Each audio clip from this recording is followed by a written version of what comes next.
Evening, Tony Dottino here with you from my Friday evening live with Tony, and I just want to give you an update. We had a really good call with the USA Memory team and MIT and Lumosity, and we're ready to get rolling now. So it's taking us a little bit longer than I would like to have had it take, but we'll be getting some postings out on Facebook and MailChimp and websites and things. So we're finally at the point. June 26th. So save that afternoon. If you're interested in observing it, we'll have Zoom, and we'll be doing a feed with Facebook streaming, and we'll also be opening up the registration another week. We just have some final terms in there between Lumosity and the Art of Memory applications that we'll be working with, or apps, I should say.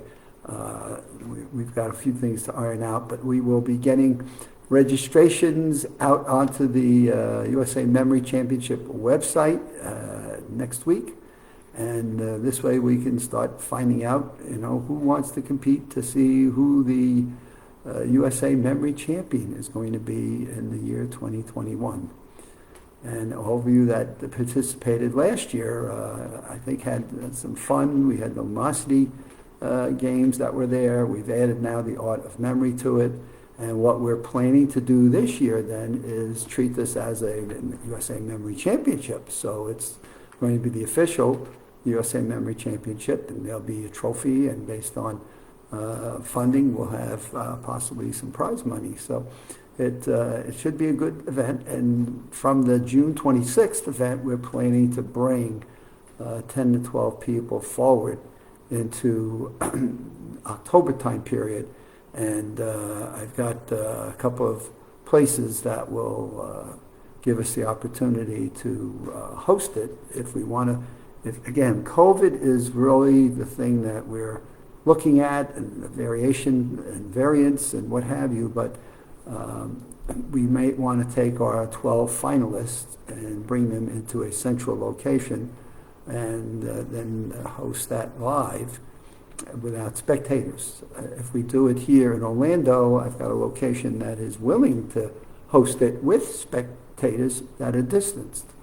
And it depends on where we go, whether we stay here in the south or whether we go up to the northeast and host it there. But we're going to run to the June 26th deadline right now, and then from there we'll see who our finalists are, and we'll get their feedback on what they would like to do in terms of, would they want to go to the north, would they want to go to the south, would they want to do virtual. So listening to the news reports today, my sense is we're all over the place on different universities and different science reports that are, hey, we'll be getting back to normal. No, we're not going to be getting back to normal. Hey, there may be another outbreak. No, we need to get another booster for the vaccine. So imagine trying to do a live event with such uncertainty and ambiguity as to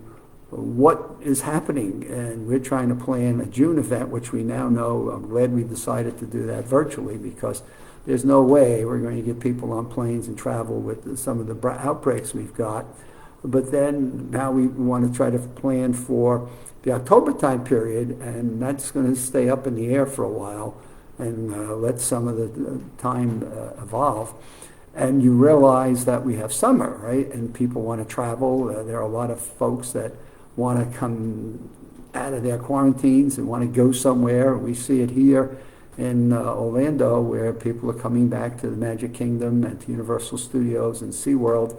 And just today they're talking about air traffic coming back through Orlando International Airport is boomed back up. So people are traveling. It's the matter of, do we want to put people that are competing for our memory championship in a spot where they will have to travel in the October time period. So we'll run the event virtually for June 26th, and we've got the two Lumosity events. We'll let people know what those are, and we'll figure out how to get them access to practicing on those. And then we have the Art of Memory event. So we want to get people to register for those two apps as fast as they can.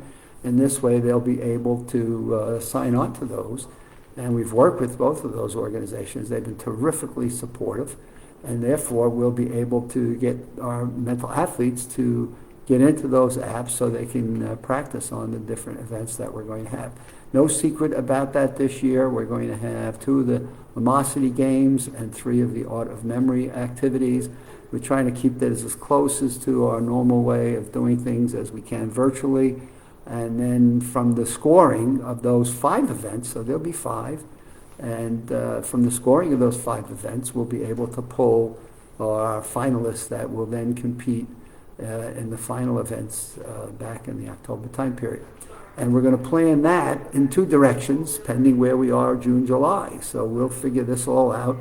I do live in Florida. We do have a little bit more openness here. We do see people traveling. The good news from reading the reports that I get from the newspaper is that though we may have a high number of COVID variant viruses, our death rates, people are not dying as much, they're not spiking hospitals, and we're not spiking death rates, which to me, is this going to be something like a flu or like a cold? The more I read about it, the more my head spins, and I'm not sure exactly what to make out of it all. And being that the significant number of people that have died from this have been seniors. So I do fit that bill. I'm glad to fit that bill, but I tend to be a little bit more conservative and cautious about exposing myself to the risk, and I would not, if I'm not going to do it, guess what? I'm not going to ask any of our mental athletes to do that. So we'll take it in time, we'll see where it evolves. I just pray that we have a lifting of some of the restrictions and people feel more comfortable, but look, I'm not going to be hasty, and I'm not going to be stupid about that. I do tend to be very cautious about people and their health and their safety and well-being. That to me is the most important thing. And what we've worked in doing is to teach people about their brain health. And as much as we teach them about brain health and how to improve their memories, we certainly want to keep their physical well-being as safe and as comfortable as possible as well. So we don't throw one out for the other. As I've been narrating a 6 Keys of Brain Health online course that Michael Dattino has been putting together, I realize more and more that people think of their physical health, their heart health. Well, what about our mental health? And this is the whole purpose of the USA Memory Championship, was to say there are so many things that we do for our physical health and our heart health. Now it's time to start focusing on our mental health, our cognitive functions. There were a couple of more, as I talked on Wednesday. Every day my mail comes, well, now we're going to worry about Alzheimer's, we're going to worry about memory loss, and we're going to worry about cognitive dementia. And so the mail just comes every day. I get mail that has new advertisements for some form of mental health issues. So the whole goal of the USA Memory Championship that excites me and keeps me going is seeing the people that have been a part of the event, the mental athletes and even spectators, media, newspapers and things, that have come to realize that we can learn how to improve our memories. And we have people who are mental athletes who have participated in it over these 20 plus years that demonstrate that. And that there are skills that we can learn that now science is beginning to say, if we get into this whole science debate and discussion, but more and more science is coming out to confirm that there are things we can do to improve our mental health, and we can do that throughout our life, and the earlier we start these things, the better off we are when we get to be a senior. And so it's a chance to take control and over factors that may improve your mental health as well as your heart and your physical health. And that to me is the exciting part of what we're doing with the USA Memory Championship, is we're proving that over a period of 20 plus years, look at the lives that we've touched, the people that have competed, and the differences it's made in their lives and their livelihood in some cases. We've had a number of our USA champions that are not even the winners of each event, but have gone out and have set up professions that they teach memory classes and memory courses on. And it's just changed the lives of the people they touch and also themselves and their families. So it's exciting. It's really well done in terms of the memory team. And I'm excited that we're finally at the point where we're going to get some postings out on Facebook and MailChimps and YouTubes and what have you, that we can at least let people know. Save June 26th, and we're going to do it in the afternoon on that day.